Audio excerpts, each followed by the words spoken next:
республикала башкорт теле көнне әзерлек башланды. Ул Башкортстан башлыгының карарына ярашлы ел һайын 14 декабрда Акмулланың туган көнендә үтә. Һаумыгыз, эфирда интервью тапшыруы студияла Гөлсемә Иштанова. Программабызның кунагы Башкортстан Мәгариф һәм фән министрлыгының Милли мәгариф идаралыгы итәкчесе Булат Зиннуров. Булат Шатович, һаумыгыз. Һаумыгыз. Шулай итеп, әзерлек башланды, план расланганмы?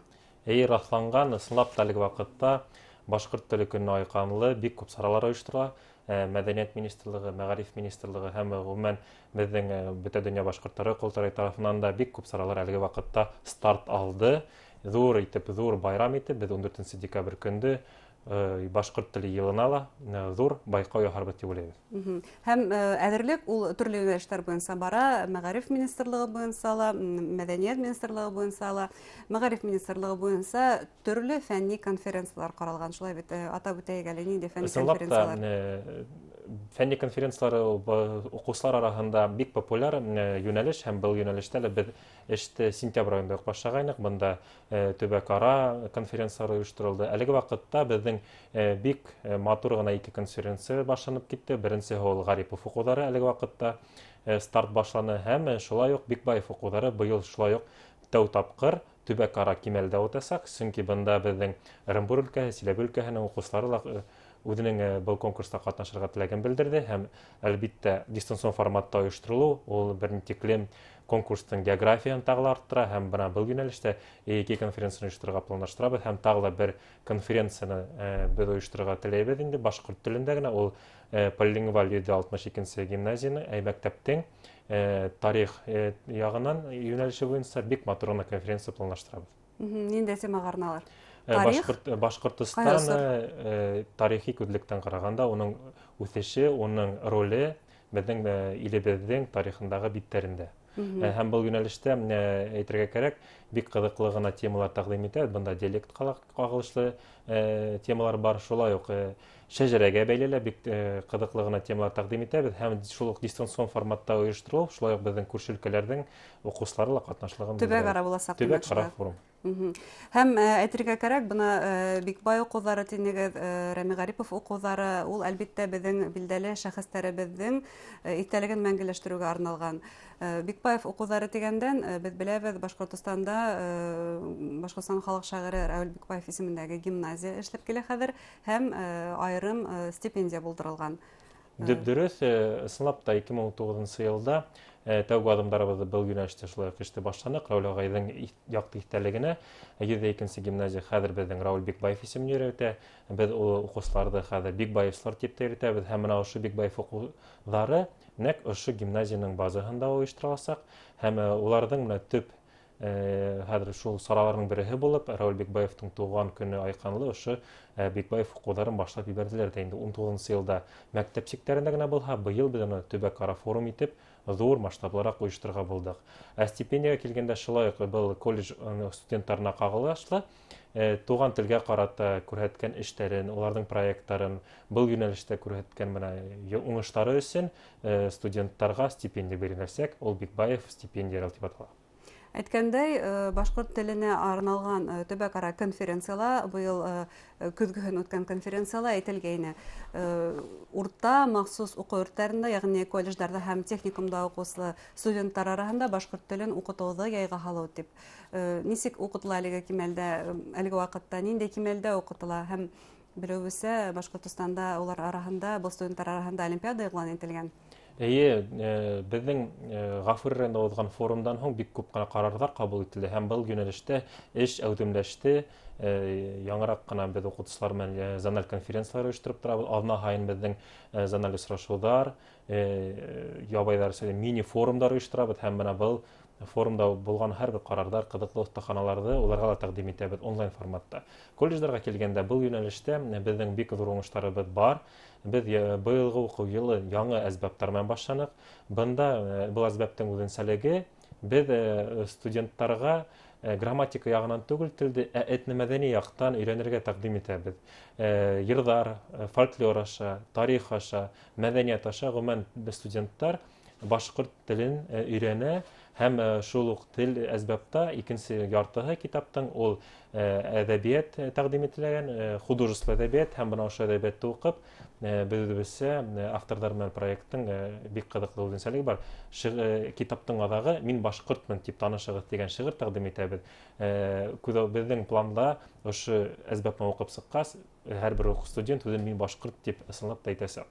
Олимпиадага килгәндә елда был олимпиада оештырылып килә, ике юнәлештә туган тел буларак укыган студентлар һәм дәүләт теле буларак укыган студентлар арасында оештырабыз. Быелгы елдың үзенчәлеге ул онлайн форматта оештырылачак. Яклас платформаһында без студентлар өчен 3 этаптан торган эштәр тәкъдим итәчәкбез. 25 ноябрьдә беренче этабы булһа, 27 ноябрьдә үз алды һәрбер студент үз проектын тәкъдим итәчәк. Ул Zoom безнең кушымтаһында жюри әгъзалары менән берлектә аралашып, тәкъдим ителгән темаларга үзләренең проектларын тәкъдим итеп, уны якларга тиеш булачак. Теләк белдерүчеләр күпме студентлар арасында? Йылдан-ел бына был олимпиадабызда катнашучылар саны арта. Узган елда без офлайн дип әйтәйгәндә режимда оештырганда безнең 100дән ашу студентыбыз катнашты. Әлбиттә, бында бүләкләре лә, сертификаттары ла, дипломнары ла булды. Бында әлбиттә күбрәк теләк белән. Чөнки без шуны аңлайбыз, һәрбер колледждың үзенең шәхси һөнәр буенча алып барган эше бар. Мәсәлән, без куанабыз, шатланабыз, чөнки медицина өлкәһендә укыган студентларыбыз башкорт телен онытмай, ошо олимпиадада катнашып, үзенең белемен камиллаштыра, елдан-ел ошо олимпиадада катнашырга теләген белдерә. Бу әлбиттә безнең өчен бик актуаль әлеге вакытта һәм без бу Димәк, киләсәктә был туган телдә һөйләшкән белгечләребезне үстерәбез килеп сыга. Тап шулай. Төп дәртләндерү сараһы шулдыр, мөгаен. Төп шулай һәм тагыла шул юнәлештәге бер эштә әйтеп үтәргә кирәктер. Без һүзлектәр булдырабыз әлеге вакытта, һәрбер спецификага ярашлы, һәрбер терминология ярашлы үзенең һүзлеге булачак. Менә медицина өлкәһендә, мәсәлән, башкортса, русса, башкортса медицина терминологияһының һүзлеген булдырабыз. Һәм менә һәрбер тармактан ошондыйрак һүзлектәр булдырып, колледжларга җитештерергә дигән план бар.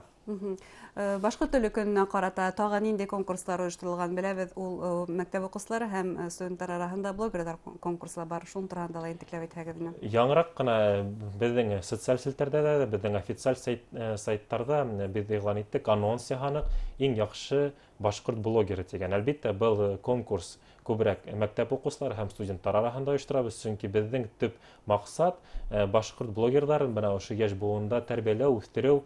Төп уларның шартының береһе һезнең алып барган сәхифәгез тик башкорт теленә булырга тиеш, ягъни башкортса ундагы видеороликтар, ниндидер фотолар һәм уларның постлары булырга тиеш. Ягъни буна конкурс игълан ителде лә, башкортса алып бара башлаган сәхифәмдә түгел, алдан да ниндидер шунда юнәлештә эше булырга тиеш. Дөрес, чөнки блогер ул безнеңсә бер көндә генә барлыкка килә торган юнәлеш түгел, ул һәрбер кеше үзен менә берничә айдар, елдар буена формалаштырып, иң кызыклы темаларда сыгарып, кешеләр менән аралаша торган кешеләр. Шуны әйтергә кирәк, без быел ошо айлыкта, башкорт теле айлыгында мәктәпкәчә белем бирү учреждениеләрендә конкурс игълан иткәнек. Шуны куанычлы, бында күрше регионнарда катнашырга теләк белде. Был һүрәттәр конкурсы, ул без интернетта, ягъни бәйләнештә төркемнәрендә булдырдык буны һәм әле старт алды. Бик күп һүрәттәр килеп тора. Көндә әлбиттә шулай ук бында 14 декабрьгә тиклем без уйлыйбыз, катнашучылар саны бик күп булыр.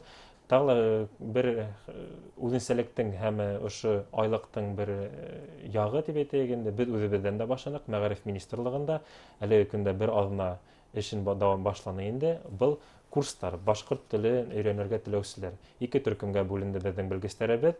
Башкорт телен яңадан өйрәнгән һәм башкорт телен эшлекле башкорт теле курсларын оештырдык. Менә икенче азна эш үз эшен дәвам итә был курслар. Безнең уебызча, телне ничек кенә белмәй, уны камиллаштырып, көндәлек рәвештә яңа үзеңә нимәләр алып табарга тиеш. Менә ошо эшлекле башкорт теле курсларын безнең белгечләр оештырган, ошо авторның әсбаптың авторлары оештыра әлеге вакытта. Үзем дә был курсларда йөрим, тыңлайм, чөнки ничек кенә без телде белмәйбез, уның белеп бетеп булмай һәм без үзебездә камиллаштырырга тиеш без белемебезне. Һәм тагыла бер конференция турында әйтеп үтү кирәктер, чөнки Сосланбек Тавасиев ул башкорт сәнгате өчен зур эш башкарган кешеләрнең бере. Уның юбилеен билдәләү тап ошо көндәрдә үткәрелүе лә юкка түгелдер, шулай бит. Ысынлап та бик матур конференция оештырдык.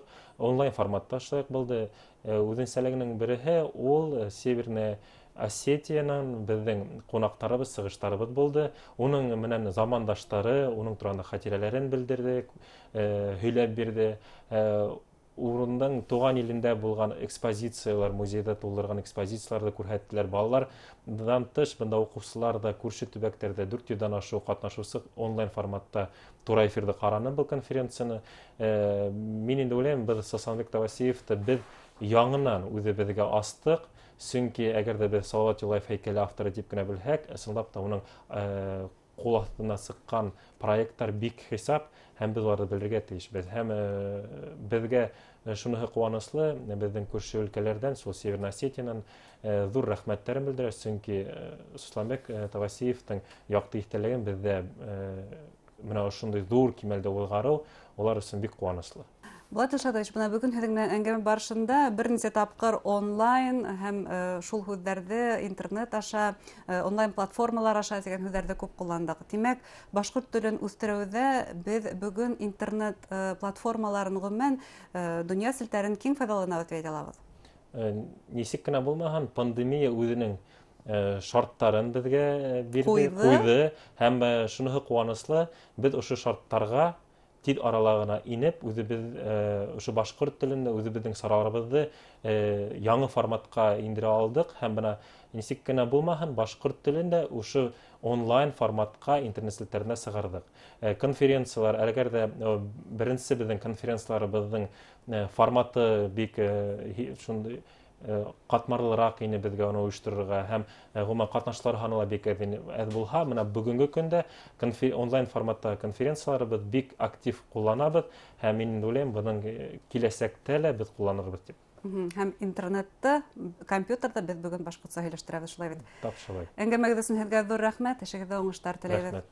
Хөрмәтле тамашасылар, һеҙгә Башҡортостан Республикаһы Мәғариф һәм фән министрлығының Милли мәғариф идаралығы етәксеһе Булат Зиннуров менән әңгәмә тәҡдим иттек. Иғтибарығыҙға рәхмәт, һау сәләмәт булығыҙ.